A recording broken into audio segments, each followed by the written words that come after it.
Brave New World, or Dope-topia. We've recently been captivated in the UK by Sky TV's adaptation of Aldous Huxley's Brave New World.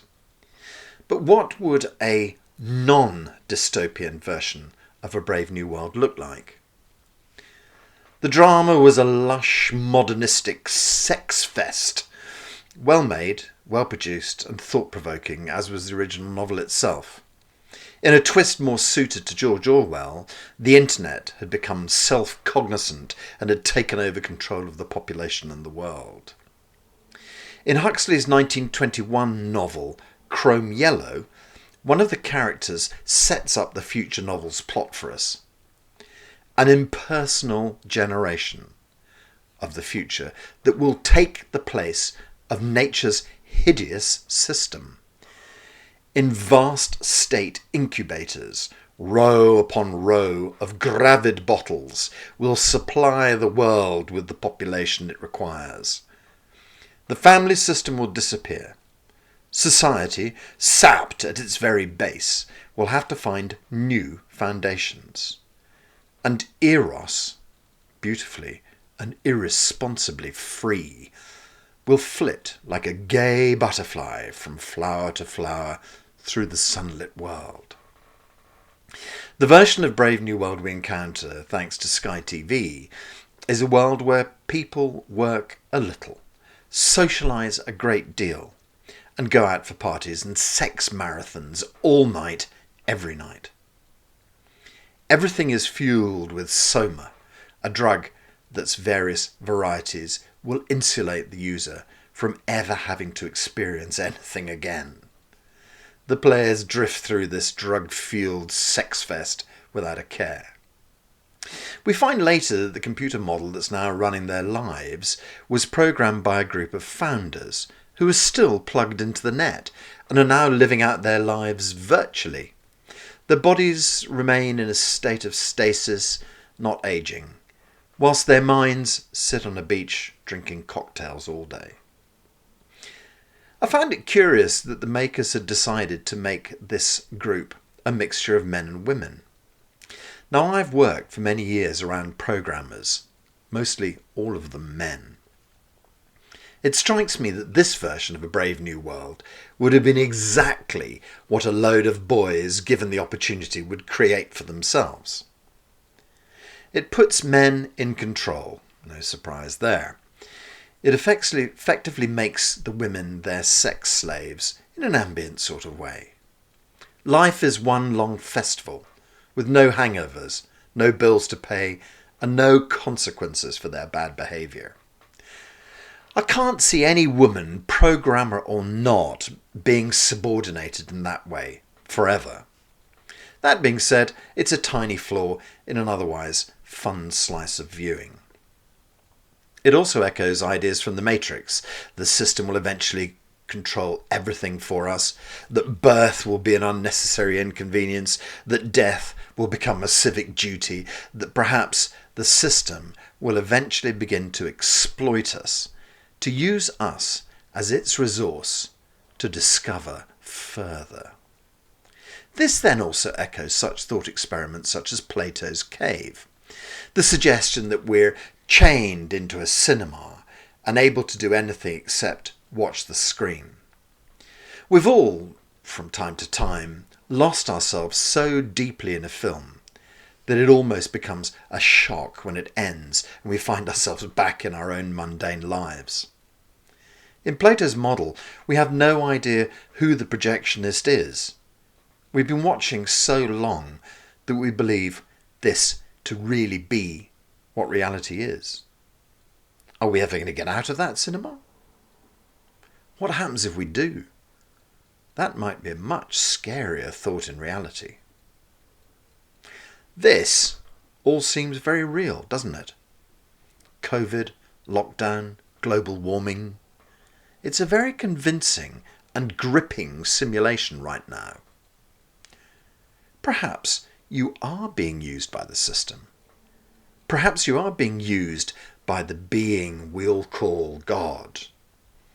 Let's be fair, he knocks a lot of us off in a pretty cruel ways. We look at quantum physics and we see that at the tiniest levels, the sand is shifting all the time. We really have built our castles on sand, not rock. Unfortunately, it turns out that at a quantum level, rock is no more solid than a nice strawberry jelly anyway. We turn our consciousness towards a wave at the quantum level, and it becomes a particle. We look away, and it turns back into its waveform. The reasons things feel solid is due to standing waves. You might surmise that millennia of conscious attention finally pins things into their solid form. It's also the case that everything is subject to entropy, a gentle breaking down of everything in our universe. I suggest that the universal attention span might be taxed by holding everything in place. So our world was created and is slowly degrading. You, as a little slice of the consciousness of the universe, pins together bits of the fabric around you as you experience them. To my mind, it's a little bit like my garage. I bought or created those things in there.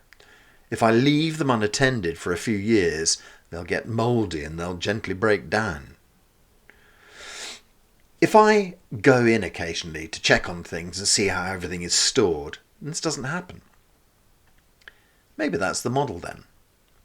Consciousness has its hand stuffed up your backside and plays you like a hand puppet until it gets bored. Then it chucks you in the garage where you eventually rot. The weird thing that I'm trying to push here is that you are actually consciousness itself. The model's akin to one of cloud computing. Oh dear, it really is going to take over the world. You're a computer who can do its own processing, but occasionally you go back to the net to send or receive new information. The cloud holds it all. You hold your own bit.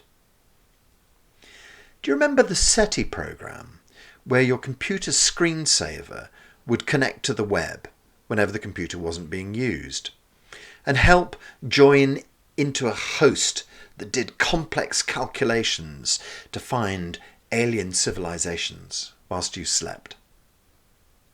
You are never not connected to the cloud of consciousness.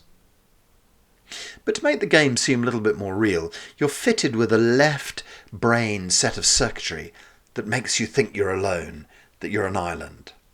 So here we are, lovely conscious beings, exploring all the ins and outs of consciousness in a massive SETI-style operation and constantly sending new information back to the cloud of all things.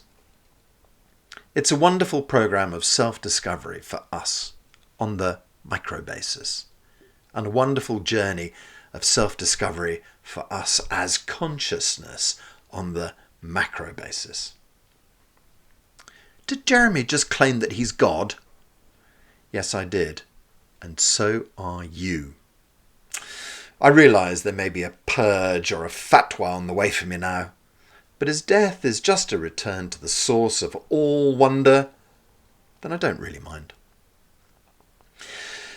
What happens if you actually manage to peer through the veil while still being a resident of this planet? Well, that's what we refer to as enlightenment. According to those who have gone there, it's not quite that simple. I think you can pop in and out of it for a while, until you eventually manage to string all the ins together and lose the outs completely.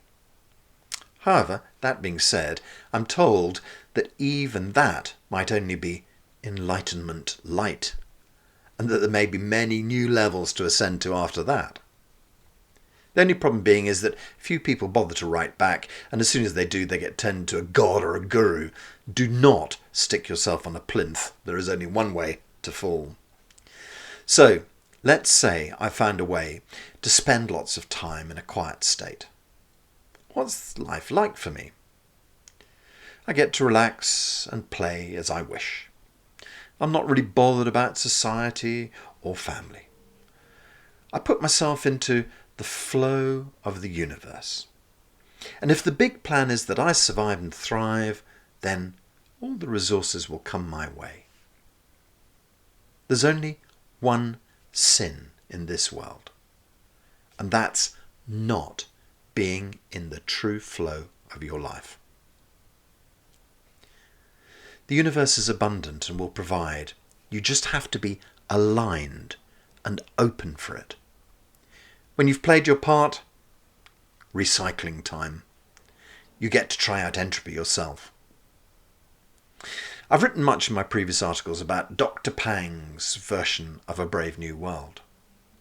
In short, people use meditation and Qigong to cultivate their lives. They become better people, this spreads across the globe, we stop hurting each other and our home, we settle into a cooperative and creative future that allows us to explore the last hidden parts of our universe, i.e. deep inside us. What's it like to live in Bhutan? Not having been there, I don't know. I've occasionally seen snippets of films. They always register exceptionally highly on the happiest of countries lists. They make happiness part of their financial policy making. They lead a predominantly Buddhist lifestyle with all that comes with that. And don't get me wrong, hideous things happen in Buddhist countries too. It's just that they're exceptionally seldom. So is life just shit boring there? Well, I was pleased to read about the Dalai Lama, that he's very childlike. If you crack a joke, he'll laugh uproariously.